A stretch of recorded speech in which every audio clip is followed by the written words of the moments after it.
Hi guys, today I'm going to show you how to make Canh Chua, which means Vietnamese sweet and sour soup with tofu.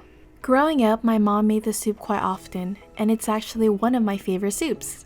As you can see here, these are the important ingredients. There's the tamarind soup mix, sprouts, mushrooms, mint leaves, okra, tomatoes, pineapples, tofu, nước mắm, fried garlic, seasoning powder, salt, red pepper, and bạc hà. With okra, cut at the tip instead of the head, or else it will be super slimy. Don't forget to wash all your vegetables such as okras, mushrooms, tomatoes, sprouts, pineapples, mint leaves. What else am I missing? I think that's it. Tomato, take the snip off because it causes losing your hair. Why? The tomato seed. Remove the tomato seed.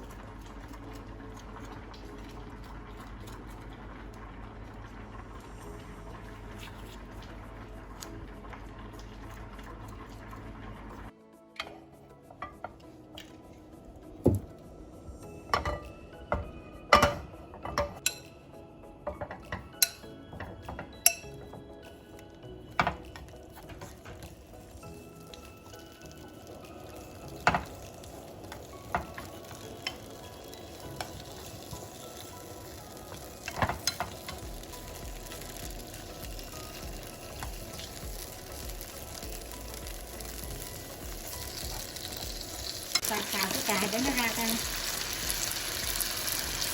F1 teaspoon sugar. 1 muỗng đường. 1 muỗng đường.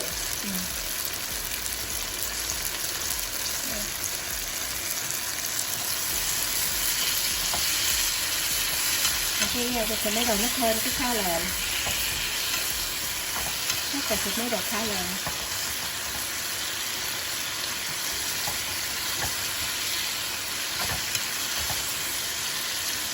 bỏ 1 muỗng đường vô để sên cái cà lên cho cái màu nó đẹp, nó ra màu cà đẹp.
Rải chút xíu muối vô.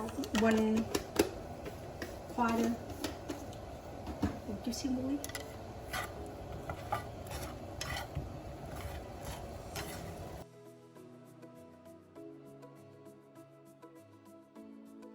Cái nấm á, cái nấm nó được muối ướp về là xào sơ, rồi mới đi chờ nước sôi bỏ vô thì nấm nó sẽ ngọt. Okay.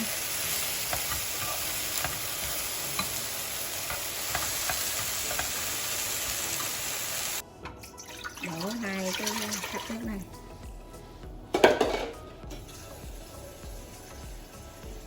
Hai cốc nước đó.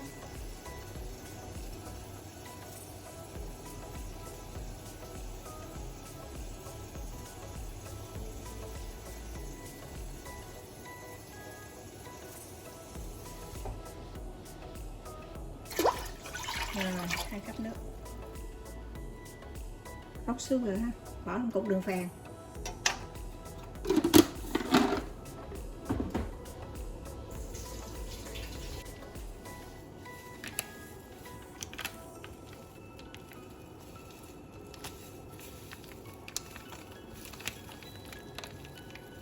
1 tablespoon tamarind soup.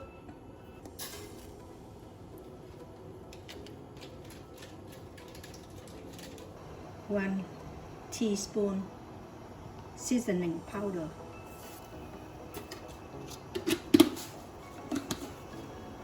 Thôi, Bỏ thơm pineapple.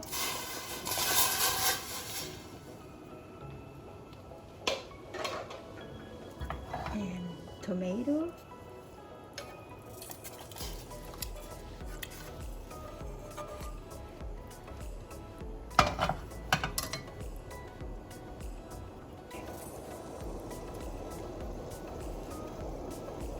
Sau khi xào nấm rơm bỏ vô nồi.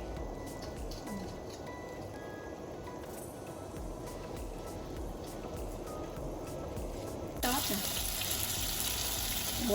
Một muỗng Nước mắm chai á. chai.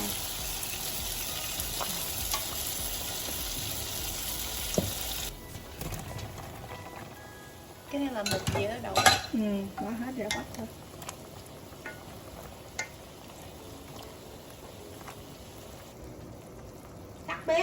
Tắt bếp rồi bỏ giá đi đây giá. Tắt bếp nè, rồi bỏ giá vô.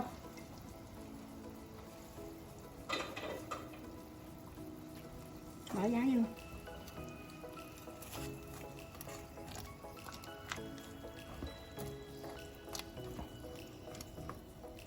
Bỏ một muỗng phai garlic.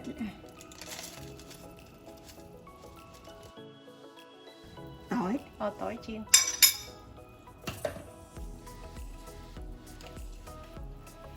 Rồi cuối cùng là bỏ rau thơm vô. Rau thơm tiếng Anh kêu là gì? Rau thơm là mint đó. Mint. Rồi, vậy là xong.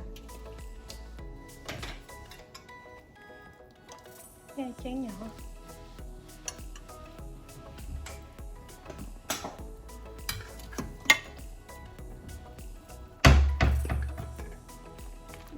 Quên tàu hũ. Tàu hũ chiên nhau.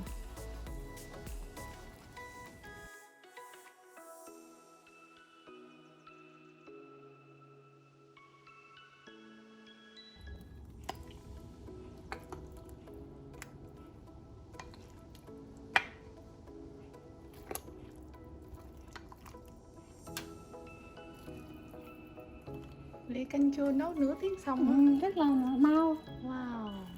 Fast.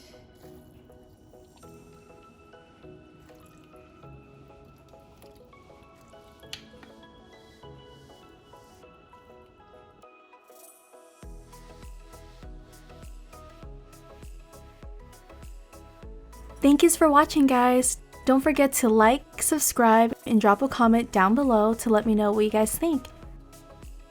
Bye!